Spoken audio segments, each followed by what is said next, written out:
Hello friends, मैं सुशील सोनी स्वागत करता हूं आपका अपने यूट्यूब चैनल सक्सेस एकेडमी में। तो पिछले वीडियो में हमने कैलेंडर का बेसिक कॉन्सेप्ट देखा था और अगर वो वीडियो आपने नहीं देखा है तो मैं आई बटन में आपको लिंक प्रोवाइड कर रहा हूं, यहां से जाके आप उस वीडियो को देख सकते हैं। इस वीडियो में हम लोग 10 अलग अलग टाइप के क्वेश्चन करने की कोशिश करेंगे कैलेंडर से। मतलब कैलेंडर में जितने भी टाइप के क्वेश्चन बन सकते हैं आपके एग्जाम में, वो सारे मैंने इस वीडियो में लेने की कोशिश की है। और अगर फिर भी कोई क्वेश्चन छूट गया हो तो आप मुझसे कमेंट बॉक्स में पूछ सकते हैं। तो चलिए, अगर आप पिछला वीडियो देख चुके हैं तो इस वीडियो के साथ हम लोग क्वेश्चन की शुरुआत करते हैं। तो पहला क्वेश्चन है, 400 वर्षों में कितने अधिवर्ष होते हैं? How many leap years in 400 years? मतलब 400 साल के समूह में कितने लीप ईयर्स आएंगे? तो मैं अच्छे से अंडरस्टैंडिंग के लिए आपको 400 साल को चार पार्ट में डिवाइड कर रहा हूं। 1 से 400 ले रहा हूं 400 साल, और इन 400 साल को भी मैं चार पार्ट में डिवाइड कर रहा हूं। कौन से चार पार्ट? 1 से 100 तक पहला पार्ट, 101 से 200 तक दूसरा पार्ट, 201 से 300 तक तीसरा पार्ट, और 301 से 400 तक चौथा पार्ट। और इन चार पार्ट्स में हम लोग देखेंगे कि कितने लीप ईयर आए और लास्ट में उसको ऐड कर देंगे तो हम लोग को समझ में आ जाएगा कि 400 साल में टोटल कितने लीप ईयर्स होते हैं। तो 1 से 100 के बीच में पहली बार लीप ईयर कब आएगा? चौथा साल में। और लास्ट बार कब आएगा? 96 में। 100 वाला लीप ईयर क्यों नहीं होगा? क्योंकि वो क्या है? सेंचुरी ईयर है। मैं आपको बताया था किसका कॉन्सेप्ट? लीप ईयर का। क्या बोला था? नॉर्मल ईयर और सेंचुरी ईयर, दो टाइप में मैं आपको बांटा था लीप ईयर को, लीप ईयर देखने का तरीका को। तो नॉर्मल ईयर में क्या करते हैं हम लोग? 4 से डिवाइड करके देखते हैं। अगर 4 से डिवाइड किए और रिमाइंडर 0 बचा तो वो लीप ईयर है। और सेंचुरी ईयर के केस में क्या करने बोला था? 400 से डिवाइड करिए, अगर रिमाइंडर 0 बचा तो वो लीप ईयर है। तो 4 लीप ईयर होगा पहला और 96 होगा। 100वां वाला लीप ईयर नहीं होगा। क्यों नहीं होगा? क्योंकि 100 क्या है? Century year. और सेंचुरी ईयर को आप 400 से जब डिवाइड करेंगे तो रिमाइंडर बच रहा है, 100 का 100 बच जाएगा, तो इसलिए वो लीप ईयर नहीं है। तो 4 से 96 तक कितने लीप ईयर हुए? अगर आप लीप ईयर काउंट करना चाहें तो फोर्थ वाला चौथा साल आपका पहला लीप ईयर होगा, 8वां साल आपका दूसरा लीप ईयर होगा, 12वां आपका तीसरा होगा, 16वां आपका चौथा होगा। तो ऐसे आपको काउंट करना पड़ेगा पूरा लाइन से 96 तक कितने आ रहे हैं। तो आपको कुछ नहीं करना है, चार के गैप में आ रहे हैं ना, 4-4 साल बाद आ रहे हैं। आप क्या करिए, 96 को 4 से डिवाइड कर दीजिए तो कितना आएगा? देखिए 24। मतलब क्या हुआ कि 24 लीप ईयर आ रहे हैं 1 से 100 साल के बीच में, 24। ठीक है। तो अब दूसरा देखते हैं, 101 से 200 के बीच। तो पहली बार लीप ईयर कब आएगा? 104 में। और लास्ट बार लीप ईयर कब आएगा? 196 में। फिर से 200th ईयर क्या होगा? लीप ईयर नहीं होगा। फिर से सेम रीजन। तो 104 से 196 के बीच कितने लीप ईयर हुए? ये भी 24। ठीक है। और उसके बाद 201 से 300 की बात करते हैं। तो पहली बार कब आएगा? 204 में। और लास्ट बार कब आएगा? 296 में। क्योंकि 300th ईयर आपका लीप ईयर नहीं होगा, क्योंकि वो भी सेंचुरी ईयर है। 400 से डिवाइड करेंगे तो रिमाइंडर बच रहा है, तो इसलिए इसमें भी क्या हो जाएगा? 24। उसके बाद लास्ट में बात करते हैं 301 टू 400 की। पहली बार लीप ईयर कब आएगा? 304 में। और लास्ट बार कब आएगा? 400 में। क्योंकि 400 जो है वो क्या है? Century year. और 400 को आप 400 से डिवाइड करेंगे तो रिमाइंडर क्या बचेगा? 0। इसका मतलब 400th ईयर भी आपका लीप ईयर है। इसलिए इस 100 साल में 301 से 400 के बीच में 25 लीप वर्ष आ रहा है। तो टोटल देखिए, 24 दूनी 48, 24 तिया 72 और 25 मतलब 97। तो आपका राइट आंसर क्या है? 97। ये क्वेश्चन कई बार पूछ चुका है, 2 से 3 बार आपके एग्जाम्स में पूछ चुका है। तो आप इसको याद रखिए कि 97 ही रहेगा, पर कॉन्सेप्ट अगर आपको एक बार समझ में आ गया तो आपके दिमाग में बैठ जाएगा वो 97। ठीक है। तो अगला क्वेश्चन हम लोग करते हैं, 10 जून 1987 को कौन सा दिन था? और इस टाइप का क्वेश्चन हम लोग पहले पार्ट में कर चुके हैं, तो आपको ये एक बार रिवाइज भी हो जाएगा। तो आपको देखना है कि 10 जून 1987 को कौन सा दिन था। तो देखिए, हमारा पहला स्टेप क्या होता था? Complete year. कंप्लीट ईयर कहां तक का?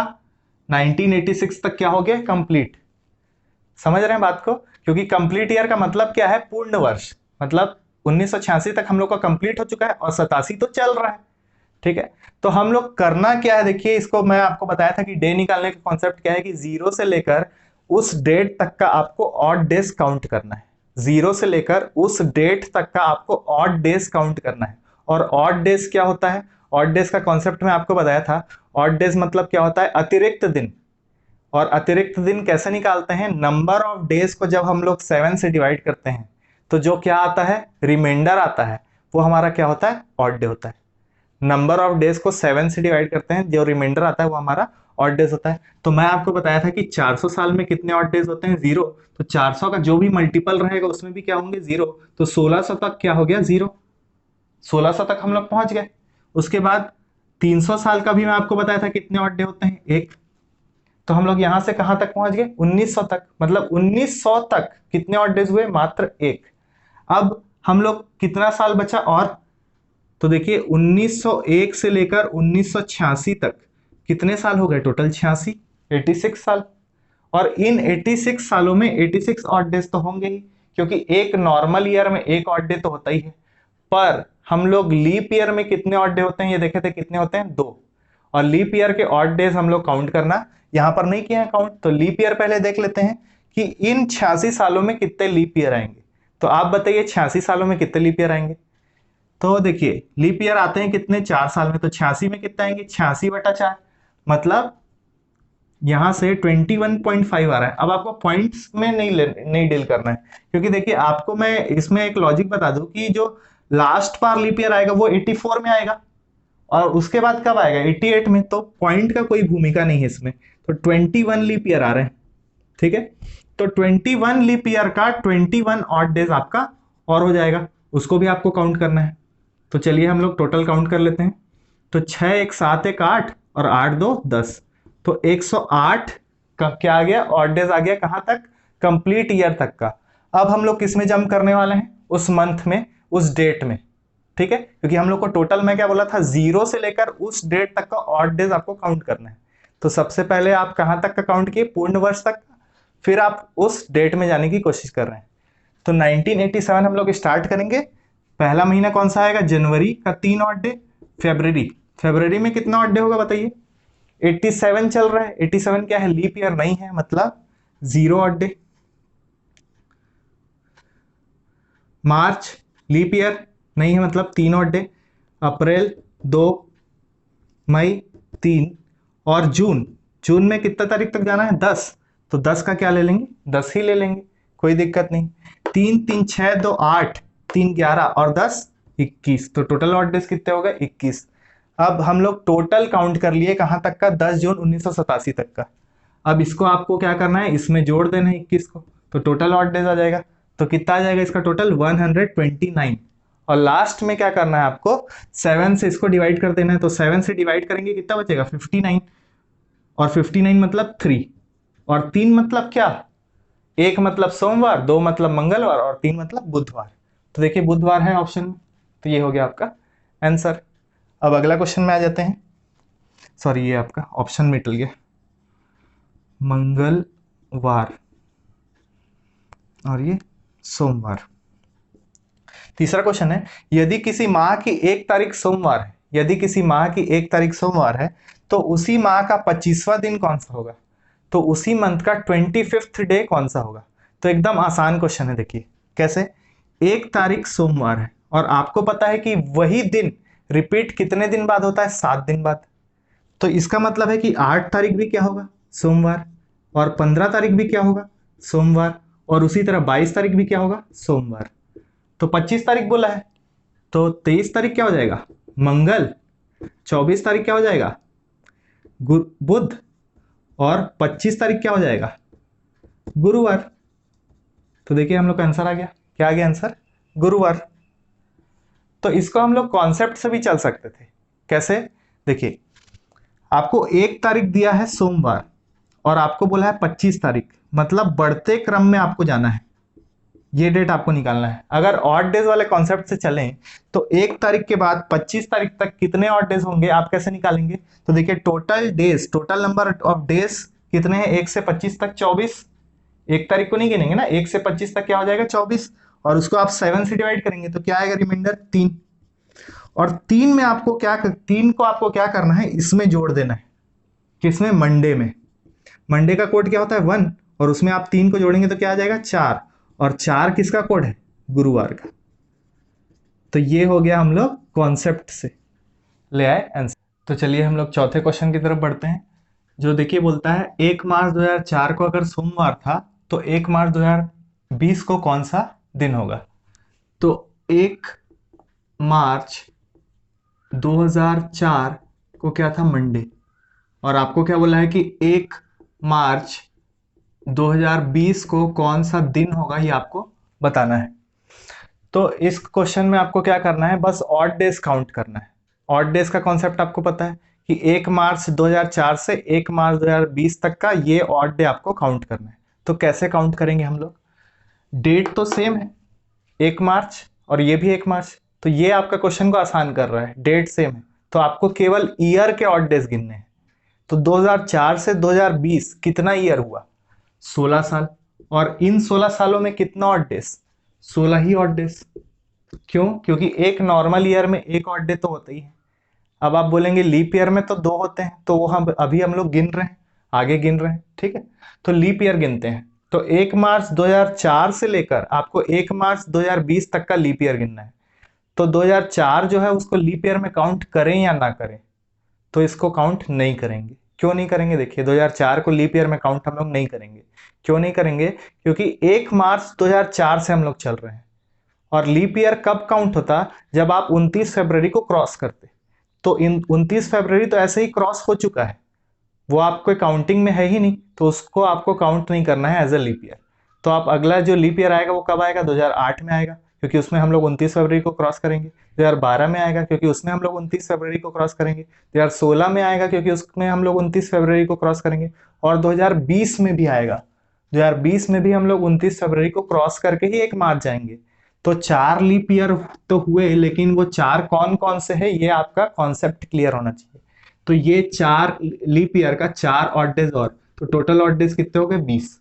और लास्ट में क्या करते हैं अपन लोग, इसको 7 से डिवाइड करते हैं, तो रिमाइंडर क्या बच रहा है, 6। और इस 6 को अब आपको क्या करना है, इस मंडे में ऐड करने देना है। मंडे का कोड क्या होता है, 1, और 1 में आप 6 को ऐड करेंगे तो क्या हो जाएगा 7, और 7 नहीं सॉरी, 1 और 6 मतलब क्या हो जाएगा 7, और 7 मतलब क्या होता है, रविवार, संडे। तो आंसर क्या हो गया, रविवार। ठीक है, तो अगला देखते हैं, यदि 1 मार्च 2004 को सोमवार है, तो फिर से क्या लिखा है कि 1 मार्च 2004 क्या है, मंडे। तो 22 जून 2020 कौन सा दिन होगा, ये भी 2004 लिख लेते हैं। 2020 कौन सा दिन होगा, तो देखिए ये कौन सा दिन होगा निकालते हैं। अब ये सेम डेट से सेम डेट में नहीं जाना है, सेम डेट से डिफरेंट डेट में जाना है। तो कैसे निकालेंगे अब इस टाइप के क्वेश्चन को, तो आपको देखिए आपको कॉन्सेप्ट वही रखना है, सेम डेट से सेम डेट में जाना। तो आपको आता है 1 मार्च से 1 मार्च 2020 में, तो आप जा सकते हैं। तो जा तो हम चुके ही हैं पहले, तो कितना आया था, संडे। तो अब इस 1 मार्च 2020 से अब ये क्वेश्चन ही चेंज हो गया। अब आपको 1 मार्च 2020 दे चुका है, समझ लीजिए क्या दे चुका है, संडे। और यहां से अब अपन को क्या जाना है, 22 जून 2020 जाना है। तो कैसे जाएंगे, 1 मार्च से 22 जून 2020 तक का ऑड डेज को काउंट कर लेंगे, सेम रहेगा वही कॉन्सेप्ट, तो आपका चेंज नहीं होगा। तो 1 मार्च से 22 जून तक ऑड डेज काउंट करते हैं, देखिए कैसे करेंगे। तो 1 मार्च के बाद मार्च में कितने दिन बचे, 30 दिन, और ऑड डेज कितने हो गए, ऑड डेज को आप 30 ले सकते हैं, या तो उसको आप ऑड डेज को 2 भी ले सकते हैं, क्योंकि आप लास्ट में तो 7 से डिवाइड करते हैं, पहले डिवाइड कर देंगे तो भी कोई दिक्कत नहीं। मार्च के 2 ऑड डे, अप्रैल के 2 ऑड डे, अप्रैल में तो 2 ही होते हैं, मई में 3 ऑड डे, और जून में 22 तक जाना है, तो या तो आप 22 ले लीजिए, या तो उसको आप 1 भी लिख सकते हैं, क्योंकि 22 को 7 से डिवाइड करेंगे तो 1 आएगा। तो लास्ट में आप डिवाइड करें, पहले डिवाइड करें, बात एक ही है। तो 2 2 4 3 7 1 8, तो कितना आ गया 8। तो 8 को लास्ट में क्या करेंगे, 7 से डिवाइड करेंगे तो कितना आ जाएगा 1, और 1 क्या करेंगे इसमें जोड़ेंगे, क्योंकि ये बढ़ते क्रम में है, बढ़ते क्रम में हमेशा हम लोग कोड जो भी आता है उसको क्या करते हैं, जोड़ते हैं। तो संडे प्लस 1 क्या हो गया, मंडे। तो आंसर क्या आ गया, मंडे। तो मंडे ये रहा, ठीक है। अब अगला क्वेश्चन, ये थोड़ा मैं टफ क्वेश्चन जानबूझ के लिया हूं मैं, ताकि आपका अंडरस्टैंडिंग पूरा क्लियर हो सके। तो इसको थोड़ा सा रब करना पड़ेगा।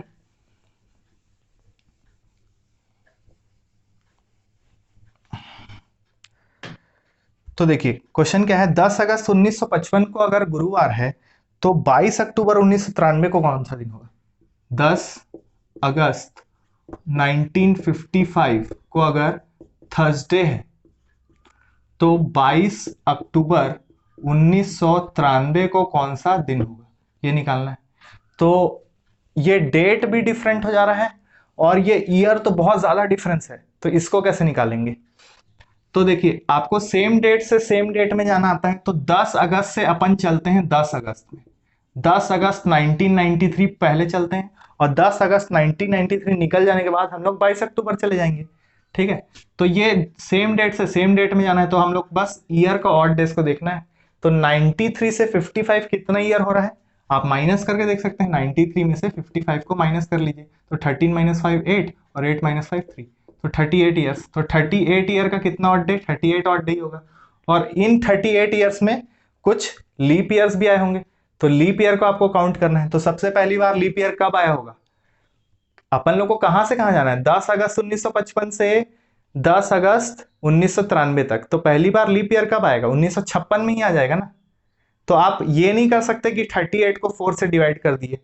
तो जब आपको एक डेट से दूसरे डेट में जाने वाला क्वेश्चन आता है, तब आप उस क्वेश्चन को 4 से डिवाइड करके नहीं निकालना है, क्योंकि उस क्वेश्चन में आप दिक्कत हो सकता है। दिक्कत इसलिए हो सकता है क्योंकि ऐसे नॉर्मली तो लीप ईयर 4 साल के अंतराल में आता है, लेकिन इसमें देखिए कि एक साल बाद ही लीप ईयर आ गया। तो पहली बार कब आया? 56 में, फिर 60 में, फिर 64 में आएगा, फिर 68 में आएगा, फिर 72 में आएगा, फिर 76 में आएगा, फिर 80 में आएगा, फिर 84 में आएगा, फिर 88 में आएगा, फिर 92 में आएगा। तो देखिए कितना हो गया, 1 2 3 4 5 6 7 8 9 10। तो टोटल लीप ईयर कितने हो गए? 10। और 10 ही क्या हो जाएंगे? Odd days. तो इस 10 को भी हम लोग को काउंट करना पड़ेगा। तो टोटल कितना हो गया देखिए, 38 और 10 48, और लास्ट में इस 48 को आपको किससे डिवाइड करना है? 7 से। तो क्या बचेगा? रिमाइंडर 6। तो 6 रिमाइंडर बचा, और ये जो 6 है इसको आप किस में जोड़ देंगे? इसमें जोड़ देंगे, क्योंकि ये बढ़ते क्रम में है। 1955 से 1993 बढ़ते क्रम में है, तो जोड़ना पड़ेगा। तो थर्सडे प्लस 6 करेंगे, तो थर्सडे में 6 जोड़िए, Friday Saturday Sunday Monday Tuesday Wednesday, तो क्या आ जाएगा? वेडनेसडे। ठीक है, तो 10 अगस्त 1993 हम लोग का निकल गया। अब हम लोग को कहां जाना है? 22 अक्टूबर 1993 में। तो 10 अगस्त से 22 अक्टूबर तक का हम लोग को ऑड डेज गिनना है, देखना है। तो 10 अगस्त के बाद अगस्त में कितने दिन बचे? 21, क्योंकि अगस्त होता है 31 का। तो 21 दिन बचे, मतलब ऑड डेज कितना हुआ? ये तो आप 0 लिख सकते हैं। अगस्त का क्या हो जाएगा? 0, क्योंकि 21/7 मतलब 0। सितंबर का 2, अक्टूबर का कहां तक जाना है? अक्टूबर 22, तो 22 का आप 22 ले लो, कोई दिक्कत नहीं है, या फिर आप एक भी ले सकते हो। समझ में आ रहा है? तो 22 और 2 24, और 24/7 मतलब क्या आ गया? 3। तो ऑड डेज कितने बच गए? 3। अब ये 3 को क्या करोगे आप? इसमें जोड़ोगे, क्योंकि ये भी तो बढ़ते क्रम में ही है ना। 10 अगस्त से 22 अक्टूबर मतलब बढ़ते क्रम में ही है। तो वेनसडे में 3 जोड़ोगे तो क्या आ जाएगा? सैटरडे। तो आंसर क्या आ रहा है? सैटरडे। तो ये है आपका राइट आंसर। तो चलिए अपन लोग अपने 7वें क्वेश्चन की तरफ चलते हैं। क्या बोलता है, यदि किसी माह की 10 तारीख शुक्रवार के 2 दिन बाद पड़ता है। 10 तारीख जो है वो शुक्रवार के 2 दिन बाद पड़ रहा है, मतलब 10 तारीख क्या है? तो शुक्रवार के 2 दिन बाद मतलब शनि रवि, तो 10 तारीख क्या हो गया? रविवार। तो 10 तारीख क्या हो गया? रविवार। तो यहीं से आपका आंसर अब क्लियर हो जाएगा। कैसे?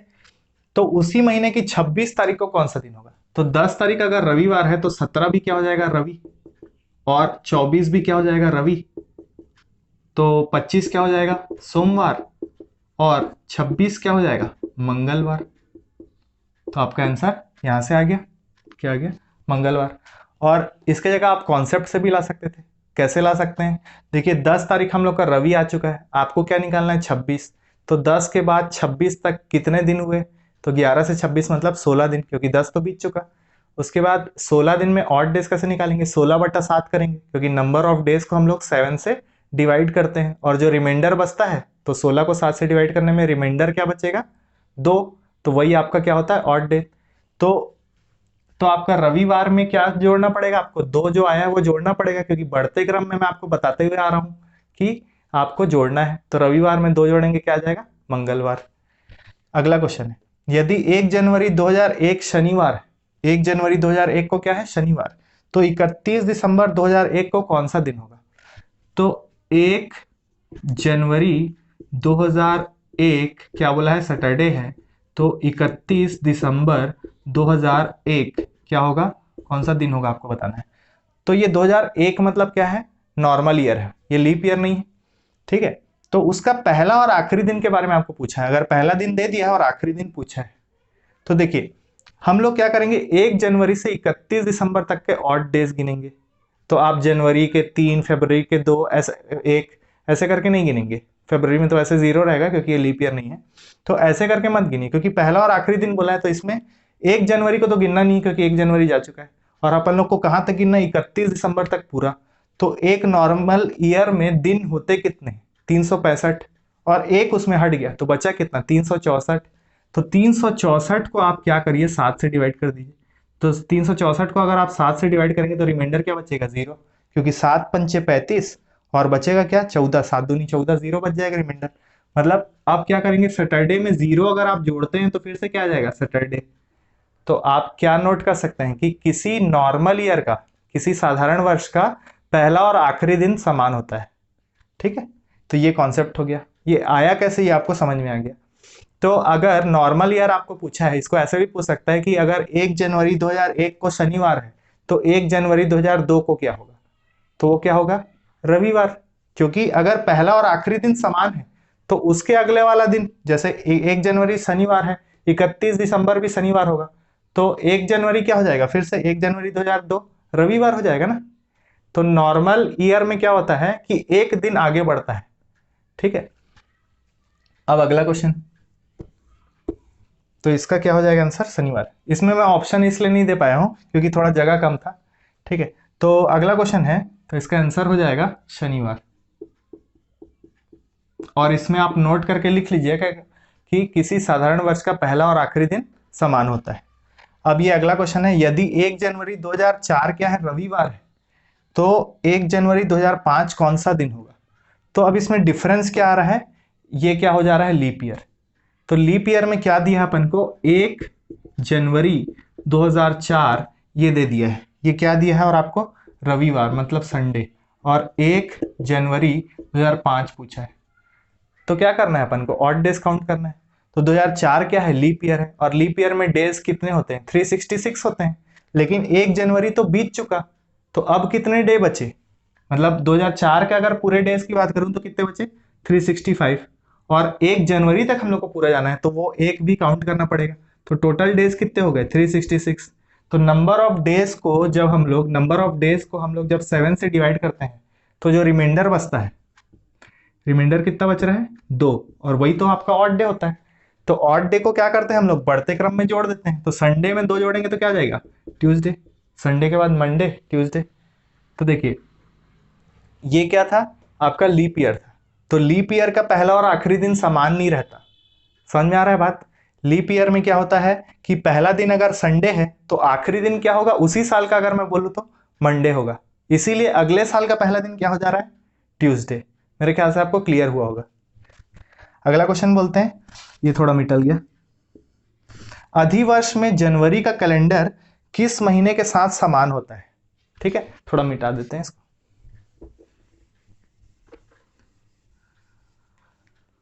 तो क्वेश्चन में थोड़ा अच्छे से समझाता हूं कि अधिवर्ष मतलब क्या होता है, लीप ईयर। लीप ईयर में जनवरी का कैलेंडर है, मतलब जनवरी का जो आप कैलेंडर जो आपको घर में मिलता होगा, LIC वाले लोग देते हैं, तो वो जो आप खोल के देखेंगे तो ये 1 में वो लिखा रहता है मंडे ट्यूसडे ऐसे करके लिखा रहता है, वो कौन से महीने के साथ समान होता है लीप ईयर में। मतलब जनवरी के जगह में उसका भी अगर आप कैलेंडर खोल के रख दें तो वो एज इट इज, मतलब 1 तारीख को वो अगर जनवरी में मंडे है तो उस महीने में भी मंडे हो, और वो भी 31 ही दिन का हो। कैलेंडर समान होना मतलब 1 से 31 तक पूरा समान होना। तो ये हम लोग को चेक करना है कि कौन से महीने का, मतलब जनवरी के साथ मिलता है कैलेंडर। तो लीप ईयर का देखते हैं, क्या करना है अपन को, जनवरी में कितने ऑड डे होते हैं, 3, फरवरी में लीप ईयर में 1, मार्च में 3, अप्रैल में 2, मई में 3, जून में 2, जुलाई में 3, अगस्त में 3, सितंबर में 2, अक्टूबर में 3, नवंबर में 2 और दिसंबर में 3। तो अब क्या आपको देखना है कि जहां पर भी 7 या 7 का मल्टीपल हो रहा है वहां पर जनवरी का कैलेंडर उस मंथ के साथ मैच करेगा, क्योंकि वहां पर ऑड डे 0 हो जा रहे हैं। तो जनवरी का जो फर्स्ट डे होगा वो उस मंथ का भी फर्स्ट डे हो जाएगा। ठीक है, तो 3, 4, 5, 6, 7 मतलब जनवरी का जो पहला तारीख होगा वही अप्रैल का भी पहला तारीख होगा, क्योंकि यहाँ पर 7 आ जा रहा है। 7 7 से डिवाइड हो जाएगा तो ऑड डे 0 हो जाएगा। तो ऑड डे 0 होने के कारण अप्रैल का भी फर्स्ट डे क्या हो जाएगा, सेम एज इट इज जो जनवरी का रहता है। कब? लीप ईयर में। लेकिन अप्रैल में देखिए होते कितने दिन है, अप्रैल में होते 30 दिन है, 31 नहीं होते। इसलिए अप्रैल को हम लोग वो मंथ नहीं बोल सकते जो जनवरी के कैलेंडर के साथ मैच करेगा। तो अब आगे चलते हैं। 7 यहां तक का टोटल कितना आ गया, 7। 7 के बाद 2 9, 9 3 12, 12 और 2 14। तो यहां तक का टोटल आ गया 14। तो 14 भी क्या है, 7 का मल्टीपल है। मतलब 1 जनवरी फिर से अब क्या होगा, 1 जुलाई के साथ सेम रहेगा, क्योंकि यहां तक का टोटल क्या हो गया, ऑड डे 14, और 14 को 7 से डिवाइड करेंगे तो 0 आएगा। तो 1 जनवरी और 1 जुलाई का सेम रहेगा, और जुलाई में होते भी कितने दिन है, 31। तो जनवरी का कैलेंडर किसके साथ मिलेगा, जुलाई के साथ। अब आगे देखते हैं, और किसी मंथ के साथ तो नहीं मिलता। तो 14 के बाद 15 16 17 18 19 20, 20 मतलब ये 7 के टेबल में नहीं आ रहा है। उसके बाद 2 22, ये भी 7 के में नहीं आ रहा है। 25 ये भी 7 के में नहीं आ रहा है। 27 नहीं आ रहा है, और 30 भी नहीं आ रहा है। ठीक है, तो आपको क्लियर हुआ कि आपको 7 या 7 का मल्टीपल आपको देखना है, जिसके साथ भी मैच कर रहा है उस मंथ को देखना है कि वो 31 डेज का है या नहीं। तो अगर है तो वही आपका क्या हो जाएगा, आंसर। तो अगर आपको मेरा ये प्रयास अच्छा लगा हो और कैलेंडर के सारे डाउट्स क्लियर हो गए हों तो मेरे वीडियो को लाइक करिए, चैनल को सब्सक्राइब करिए और मेरे साथ बने रहिए। जय हिंद।